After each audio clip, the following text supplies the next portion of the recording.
Gospođo, jel se voda povlači, šta? Slabo. Pa koliko dugo to sada tako ste pod vodom? Od Uskrsa. Od Uskrsa. Pa možete ući u kuću?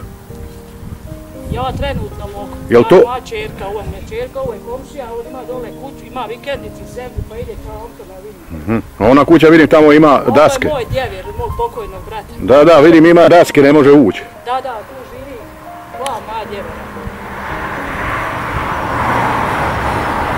Ne znam, čekamo kada se šta povuče, ali da Bog nema ništa od toga da Bog da šta da bude. A najavljaju bolje, ljepše dane. Jesu, rekli su da će biti. Jesu. Novo selo online i stranica.